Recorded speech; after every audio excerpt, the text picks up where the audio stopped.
Olá a todos! Estamos de volta para mais um programa, hoje sobre um tema por todos conhecido, anemias, que na definição da OMS é a condição na qual o nível de hemoglobina no sangue está abaixo do normal por falta de um ou mais nutrientes essenciais, seja qual for a causa dessa deficiência. Esta definição é a chave para o esclarecimento de algumas dúvidas ou mitos que possam existir relativamente às anemias, nomeadamente ao facto de que ainda se pensa que a anemia ocorre sempre por carência de ferro. A maior parte das anemias é causada por deficiência de nutrientes necessários para a formação dos glóbulos vermelhos, como o ferro, a vitamina B12 e o ácido fólico, e são chamadas de anemias nutricionais. Dentro destas, a mais conhecida é a causada por carência de ferro, ou anemia ferripriva. A anemia por falta de ferro é caracterizada pela produção de glóbulos vermelhos pequenos e um nível baixo de hemoglobina circulante, e isto é o ponto terminal de um longo período de privação de ferro, a qual se poderá dever a uma alimentação pobre em ferro, como a vegetariana, uma absorção deficiente ou interação de medicamentos, utilização inadequada, ou seja, absorvemos o ferro, mas não o utilizamos corretamente para a produção de glóbulos vermelhos, necessidade aumentada de ferro em determinadas alturas da vida, como a infância, a adolescência, a gravidez e lactação, em que, salvo raras exceções, nos homens adultos, este tipo de anemia é causado por perdas de sangue, perda crónica de sangue, por exemplo, devido a uma úlcera no estômago, hemorroides, parasitas ou alguns tipos de cancro.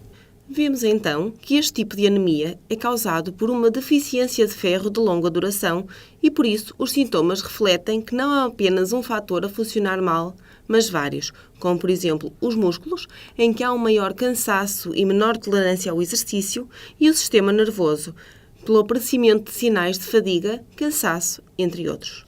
Ao longo do desenvolvimento da anemia ferripriva, também se podem observar alterações como palidez acentuada da pele, unhas finas e achatadas, alterações ao nível da língua, entre outras alterações que, se não forem tratadas a tempo, poderão ter consequências a nível cardiovascular e respiratório.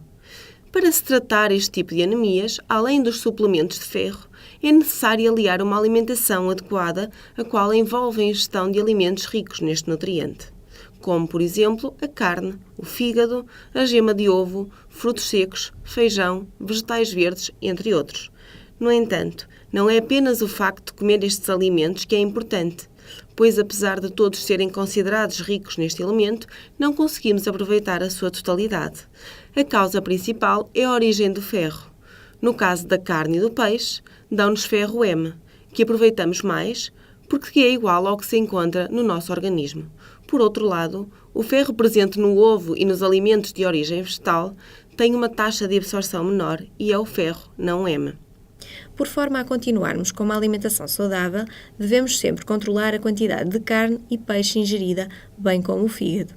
Para tal, há formas de melhorar a absorção do ferro sem ser só pelo aumento da quantidade, sendo elas: incluir alimentos ricos em vitamina C ao almoço e ao jantar, porque esta aumenta a absorção do ferro, e evitar beber chá preto e café, pois reduzem a absorção de ferro.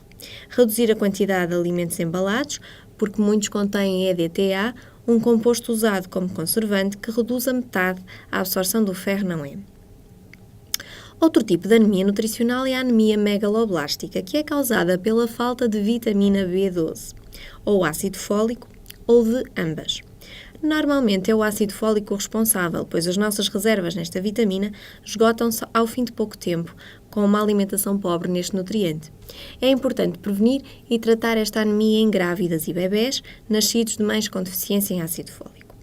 Daí que as grávidas devem tomar sempre ácido fólico na gravidez e, de preferência, começar antes de engravidar. Existem ainda outras anemias nutricionais, no entanto, são menos comuns na nossa população, assim como as outras anemias de caráter não nutricional. Em forma de resumo, esperamos que com o programa de hoje consigam entender principalmente as causas e sintomas de uma anemia causada por falta de ferro e de que forma os alimentos nos podem ajudar no tratamento. Relembramos que o tratamento deve ser sempre acompanhado pelo seu médico, assim como deve informá-lo de todas as alterações alimentares. Por hoje é tudo. Continuamos sempre convosco pelo nosso e-mail saudenaimenta@gmail.com.